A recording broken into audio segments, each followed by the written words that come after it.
Bonjour à tous, c'est MDA5. Aujourd'hui, nous allons parler du match barrage pour se qualifier directement en Champions League. Un match qui affrontait le Fener à l'Olympique Lyonnais. Mais avant tout, n'hésitez pas à liker et à vous abonner pour suivre plus de contenu footballistique et ça m'aide énormément. Merci à ceux qui le feront. Rentrons dans le vif du sujet.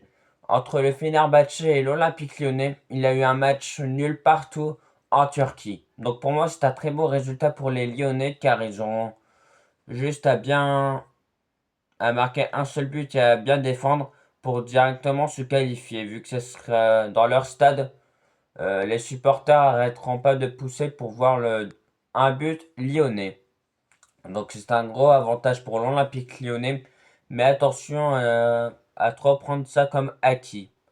On disait, oui, le Fener, c'est une excellente équipe avec leur mercato. Car oui, durant le mercato, ils ont pris des joueurs quasiment de plus de la trentaine, si on en parle. Des Anderson Talisca, des Romelu Lukaku, des Ake, des Milan Skriniar, N'Golo Kanté. Euh, et j'en oublie encore d'autres.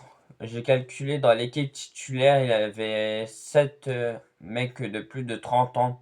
Donc le Fener, c'est vraiment un peu l'Inter Milan ou le Napoli.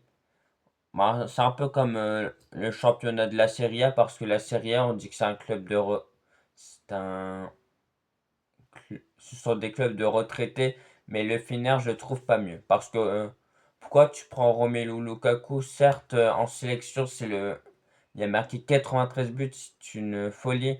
Mais en club, c'est pas ça, je trouve vraiment mid. Donc pourquoi avoir pris un joueur qui a quand même un gros salaire, qui a des blessures récurrentes. Peut-être qu'il va se relever et qu'il va me faire taire cette saison, mais je n'y crois pas trop. Et par contre, parlons de la très bonne prise pour 60 millions d'avoir pris Mason Greenwood, car son but à la 47e minute est un chef d'œuvre. Il élimine 2-3 adversaires et bam, frappe en pleine lucarne. Franchement, le but, hein, il est magnifique. J'ai rien d'autre à dire. Franchement, wow, la vision de Mason Greenwood. Moi, étant Marseillais, c'est clair qu'il me manque à l'Olympique de Marseille parce qu'à l'Olympique de Marseille, il lui suffisait d'un éclair de génie comme hier pour marquer des buts. Mais c'est bon et le Fenerbahçe ont bien fait d'avoir pris ce joueur tant fort. Maintenant, parlons des Lyonnais.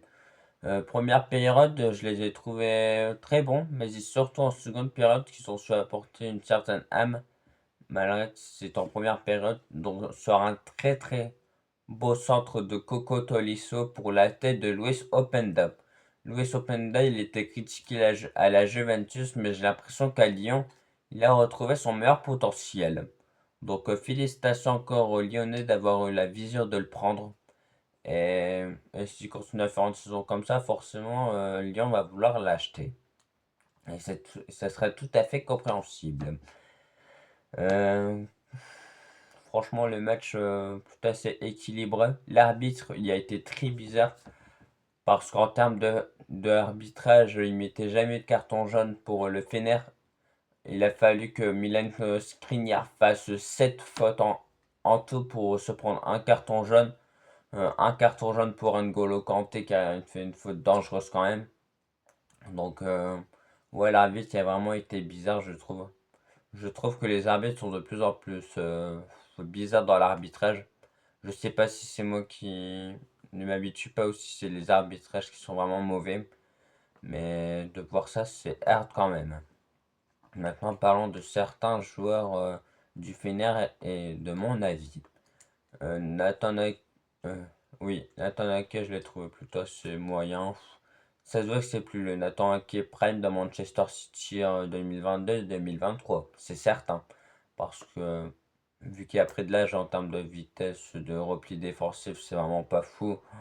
Milan Skriniar, du moment où dans ton équipe titulaire, t'as Nathan Ake et Milan Skriniar, forcément, si t'as un joueur rapide en face, ces deux défenseurs ne voient pas le jour.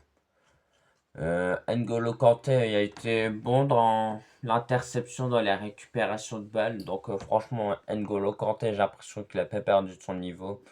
Donc félicitations à lui pour son match. Mason Greenwood, franchement, son but magnifique.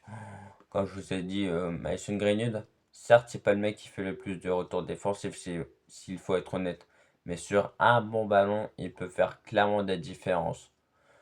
Mais Mason Greenwood, il adore l'Olympique Lyonnais parce qu'avec Marseille, il marquait. Avec le Fener, il marque.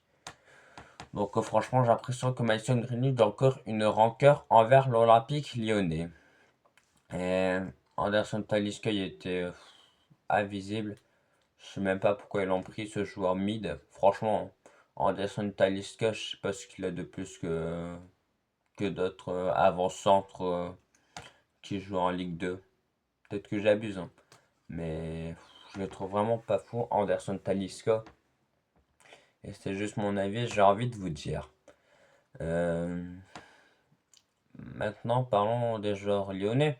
Luis Openda, j'ai peur qu'il soit blessé parce que à la fin du match, on pouvait le voir tenir sa jambe.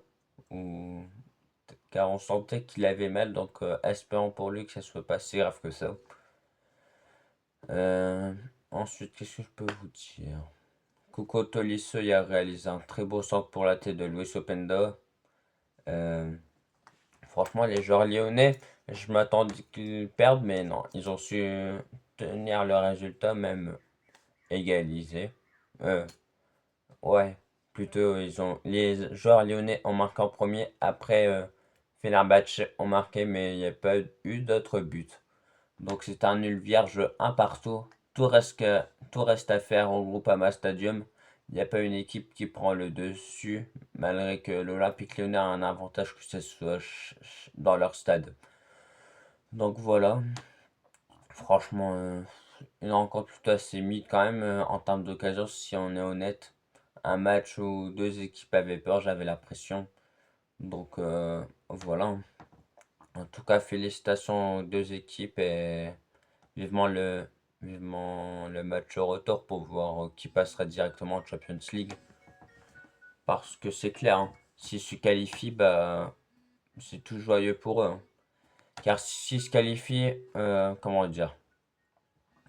Ah oui, ils joueront directement la Champions League, soit vont passer encore par des barrages. Donc franchement, félicitations joueurs lyonnais pour ce match nul en poche en Turquie. Parce qu'on sait à chaque fois que les stades là-bas sont hyper durs, surtout vu les supporters, l'ambiance qu'il peut avoir. Donc félicitations aux Lyonnais. Je pense que j'ai assez dit de choses comme ça. Euh, J'attends le match retour avec impatience bien évidemment car ce sera un match hyper intéressant je pense. Donc voilà. Euh, Attends, c'est bon. Excusez-moi. Comme je vous disais, j'attends ce match avec impatience de voir si les joueurs lyonnais vont réussir à réaliser un tel match qu'ils avaient fait en Turquie ou pas. Ou l'inverse, ce sera difficile et ils perdront parce que c'est tout à fait possible, ça aussi. Donc j'attends de voir. Paulo Fonseca, il y a eu les mots justes, je trouve, durant ce match. Il a bien analysé son adversaire pour les canaliser, parce que ça peut être très dangereux en contre. Donc ouais, ils ont bien élaboré leur sujet et espérons qu'il ait quelques clubs français en Champions League la saison prochaine, ça serait montrer que notre France n'est pas si nulle que ça. Donc je compte énormément sur l'Olympique lyonnais pour représenter la France en Champions League. Sinon, ce serait comme la saison dernière et la saison d'avant, jouer l'Europa League. Je trouve que les joueurs lyonnais veulent un peu plus que l'Europa League parce que ils l'ont déjà vécu. Tandis que la Champions League, pour certains de ces joueurs, ce serait la première fois. Donc j'attends beaucoup de tout ça. Et en plus, ils ont un très bon milieu composé de Abner qui, franchement, est très bon. Corentin Tolisso qui, au Bayern Munich, avait flop et à Lyon, il a retrouvé son potentiel sur ses blessures. Et surtout, Tyler Morton qui est tellement bon dans les interventions, surtout balle au pied, qu'il apporte souvent des bonnes passes et des passes justes à chaque fois. Bref, j'ai fait le tour. Merci à vous de m'avoir écouté. N'hésitez pas encore une fois à liker et à vous abonner pour suivre plus de contenu footballistique. C'était MDA5 et je vous dis à bientôt la famille. Portez-vous bien jusque-là et je pense que demain je vous ferai une vidéo un peu spéciale en dehors du football. Donc soyez à l'affût et merci à vous de m'avoir suivi.